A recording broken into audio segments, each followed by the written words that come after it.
আসসালামু আলাইকুম সুপ্রিয় দর্শক, কেমন আছেন সবাই? আজকের ভিডিওতে আমরা কথা বলবো মঙ্গোলিয়া যাওয়ার খরচ সম্পর্কে। বর্তমান সময়ে 2025 সালে এখন কিন্তু মঙ্গলতে যাওয়ার জন্য অনেকজনই কমেন্ট করছে। মঙ্গোলিয়াতে বিভিন্ন ধরনের ইনফরমেশন কিন্তু আমি দিয়ে থাকি। তো আমরা কিন্তু মঙ্গোলিয়া সম্পর্কে বেশি ভিডিও আপলোড করি। তো এক্ষেত্রে মঙ্গলের ক্ষেত্রে আপনি বিভিন্ন ধরনের ইনফরমেশন আমাদের কাছে জানতে চাই।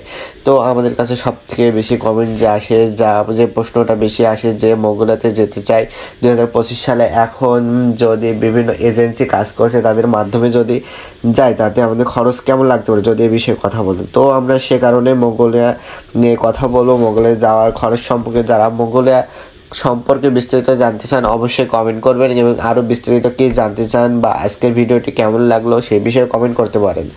তো চলেন বেশি কথা না বাড়িয়ে আমরা মূল ভিডিওতে চলে যাই। তবে আমাদের কাছে একটু রিকোয়েস্ট থাকবে যে আমাদের চ্যানেলে যারা নতুন আছেন অবশ্যই চ্যানেলটি সাবস্ক্রাইব করে রাখবেন। তো চলুন মূল ভিডিওতে আমরা চলে যাই। তো ফার্স্টে বলি মঙ্গোলিয়া দেশটি হচ্ছে এটি একটি ট্যুরিস্ট বেসড কান্ট্রি, এটি এশিয়ার ভিতরে একটি দেশ। এই দেশটিতে কিন্তু একটি চায়নার পাশের একটি কান্ট্রি। তো এই দেশটা কিন্তু মূলত বাংলাদেশ থেকে খুব বেশি কর্মী কিন্তু বিগত দিনগুলোতে নেয়নি। তো খুব সীমিত লোক গেছে এখানে, ট্যুরিস্ট বেসড কান্ট্রি, সেক্ষেত্রে বাংলাদেশের ট্যুরিস্টে ঘুরতে যায়। তো এখন কিন্তু রিসেন্টলি বিভিন্ন এজেন্সি কাজ করছে মঙ্গোলিয়া। এই মঙ্গোলিয়াতে যদি কাজের উদ্দেশ্যে যাওয়া হয় এক্ষেত্রে কত টাকা লাগতে পারে, বিভিন্ন এজেন্সি কিন্তু মঙ্গোলিয়া নিয়ে কাজ করছে এবং খরচটাও দেখতে পাচ্ছি যে কিছুটা তারতম্য আছে। মঙ্গোলিয়ার ক্ষেত্রে বর্তমান সময়ে যে এখন এজেন্সি এক একটা রেট নিয়েছে, যেমন রেকর্ডিং এজেন্সির মাধ্যমে যদি যান 3 লাখ থেকে 4 লক্ষ টাকা লাগতে পারে, এবং স্থানীয় দালাল বা মাঠকর্মী যদি থেকে থাকে, বিভিন্ন যে অফিস খুলে বসে আছে বিভিন্ন এজেন্সি নিয়ে কাজ করছে, সেক্ষেত্রেও যদি এমনটা যদি কোনো এজেন্সি বা দালালের মাধ্যমে যদি যান 4 লক্ষ টাকার কিন্তু বেশি লাগতে পারে। তো বিভিন্ন এজেন্সি রয়েছে যারা রেকর্ডিং এজেন্সি নিয়ে থেকে আমরা খোঁজখবর নিয়ে জানতে পারছি যে 4 লক্ষ নিয়ে কাজ করছে। তো আপনারা যদি ভালো মাধ্যম যদি খুঁজে পান তাহলে 2-20 হাজার কম বেশি এটা কিন্তু বেটার না। সেক্ষেত্রে কিন্তু আপনি ভালো কোম্পানিতে এবং ওয়ার্ক ভিসা নিয়ে কিন্তু যেতে হবে।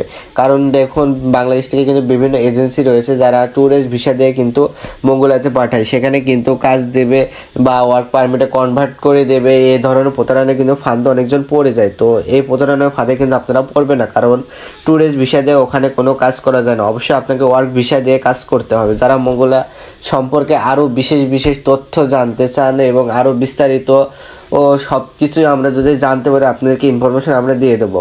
তো মঙ্গোলিয়া বলবো ভাই, এখানে বিভিন্ন দেশনে এর কাজের সুযোগ রয়েছে, বিশেষ করে যারা দক্ষ কর্মী আছে বিল্ডিংস কনস্ট্রাকশন সেক্টরে। আপনার কিন্তু এদেশের সুযোগটা অনেক বেশি, কারণ এখানে যদি আপনি কাজ করেন, যদি দক্ষ কর্মী হয়ে থাকেন, তাহলে কিন্তু 50 থেকে 60 হাজার টাকা আপনি ইনকাম করতে পারবেন, কোনো সমস্যা কিন্তু হবে না। তারা সাধারণ কর্মী, যারা মঙ্গোলিয়াতে সাধারণ কর্মীর চাহিদা কিন্তু অনেক কম, স্কিল ওয়ার্কার দক্ষ কর্মীর চাহিদা কিন্তু অনেক বেশি। যারা দক্ষ কর্মী আছে বিল্ডিং কনস্ট্রাকশন সেক্টরে, বা আপনারা ভালো এজেন্সি পাইলে কিন্তু ওখানে ফাইল জমা দিতে পারেন, কারণ ওখানে স্যালারিটা কিন্তু অনেক বেশি।